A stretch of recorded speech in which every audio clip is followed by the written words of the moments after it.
मराठा समाजाला कशा पद्धतीने आरक्षण देणार हे अगदी स्पष्टपणे मुख्यमंत्र्यांनी अधिवेशनात सांगितलं। फेब्रुवारीत विशेष अधिवेशनाची घोषणाही केली। मात्र लोकसभा निवडणुकीची आचारसंहिता लागली तर काय असा सवाल काँग्रेसने केला। आता खरंच फेब्रुवारीत आचारसंहिता लागू शकते का आणि आचारसंहिता घोषित झाली तर काय, पाहूया या रिपोर्टमधून।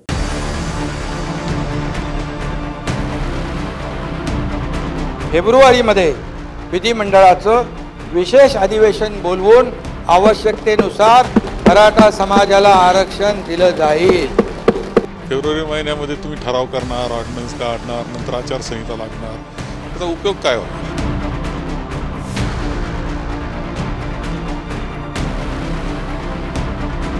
फेब्रुवारीत मराठा समाजाला आरक्षण देण्यासाठी विशेष अधिवेशनाची घोषणा मुख्यमंत्र्यांनी अधिवेशनात केली।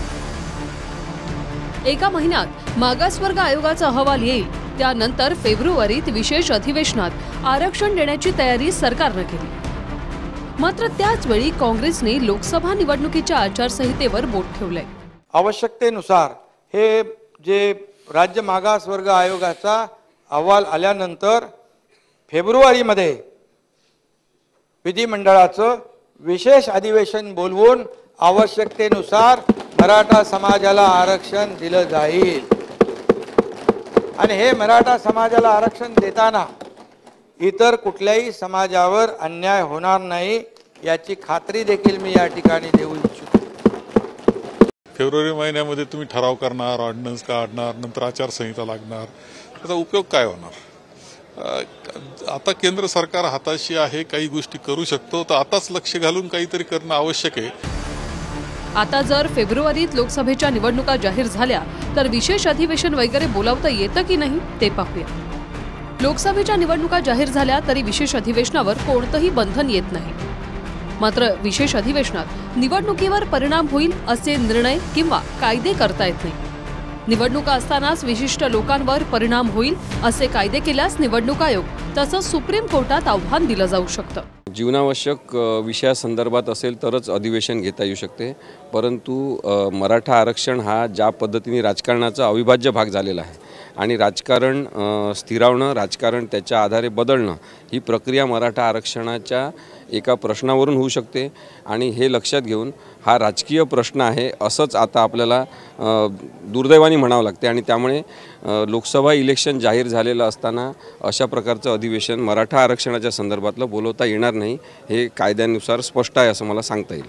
पण फेब्रुवारीत लोकसभेच्या निवडणुका घोषित होण्याची शक्यता फार कमी आहे। 2019ची लोकसभा निवडणूक 11 मार्चला घोषित झाली। 11 मार्च पासूनच आचारसंहिता लागू झाली होती। पुढच्या 7 टप्प्यात मतदान झालं असून पहिल्या टप्प्याचं मतदान 11 एप्रिलला झालं होतं। त्यामुळे याही वेळी मार्चच्या पहिल्या आठवड्यातच निवडणुका घोषित होतील अशी शक्यता आहे। विशेष अधिवेशन 26 ते 29 फेब्रुवारीपर्यंत असेल अशी माहिती सूत्रांनी दिली आणि तसं झाल्यास फेब्रुवारीतल्या विशेष अधिवेशनातील मराठा आरक्षणाच्या कायद्याला कुठलीही अडचण येणार नाही। शिंदे, फडणवीस आणि अजितदादा सरकारची भूमिका अगदी स्पष्ट आहे। ज्या मराठ्यांच्या कुणबी नोंदी मिळतील त्यांना कुणबी अर्थात ओबीसीतून आरक्षण मिळेल, पण ज्यांच्या नोंदी मिळणार नाहीत त्यांना कायदा करून आरक्षण देणार। सुप्रीम कोर्टात एससीबीसीचं शिक्षणातील 12% आणि नोकऱ्यांमधलं 13% आरक्षण रद्द झालं। आयोगाच्या अहवालानुसार मराठा समाज मागास सिद्ध होत नाही। 50%वरच्या आरक्षण देण्यासाठी अपवादात्मक स्थितीही नाही असं सुप्रीम कोर्टाने म्हटलं होतं। आता त्याच त्रुटी दूर करण्यासाठी मुख्यमंत्र्यांनी मागासवर्ग आयोगाचं पुनर्गठन केलं। मागासवर्ग आयोगाचा अहवाल महिन्याभरात येईल असं मुख्यमंत्र्यांनी म्हटलं। त्यानुसार पुन्हा कायदा करून वेगळं अर्थात एससीबीसी प्रमाणे आरक्षण देण्याची तयारी सरकारची आहे। दुसरीकडे ज्यांच्या नोंदी सापडल्या त्यांच्या रक्ताच्या नातेवाईकांनाही कुणबीचं जात प्रमाणपत्र देणार असल्याचं मुख्यमंत्र्यांनी सांगितलं। पण जरांगेंची मागणी सरीसोयऱ्यांचीही आहे, त्यामुळे नातं कसं धरणार ते स्पष्ट करा असं जरांगे म्हणाले।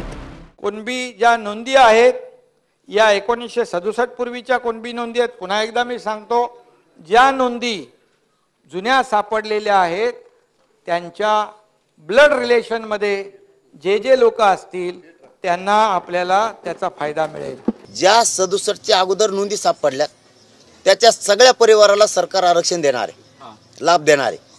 पण ब्लड रिलेशन जे म्हणले म्हणजे त्याच्या नातेवाईकाला, त्याच्या सोयऱ्याला सरकार त्याचा लाभ देणार आहे असं मुख्यमंत्र्यांचं आत्ताचं उत्तर आहे।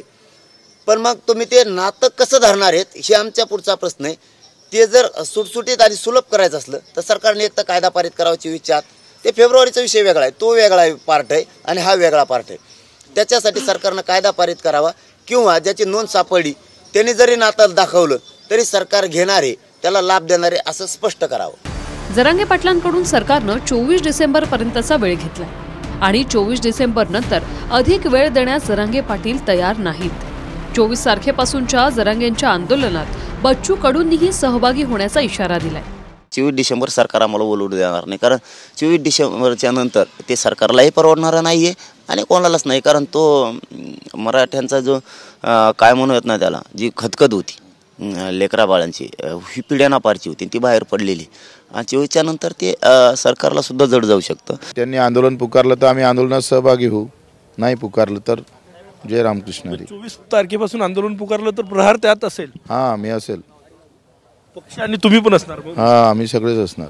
तुम्ही सत्ताधारी पक्षाचे आमदार आहे. मग काय झालंय, सत्ताधारी आमदार म्हणजे ते काय त्याचा काही स्वतः व्यक्तिगत विचार असते का नसते.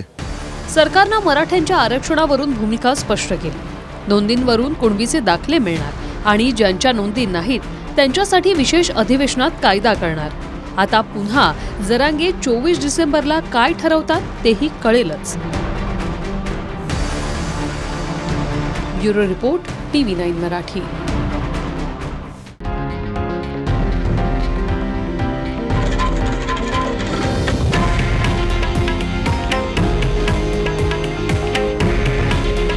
हे आहे देशातील नंबर 1 न्यूज नेटवर्क आणि आपण पाहत आहात TV9 मराठी.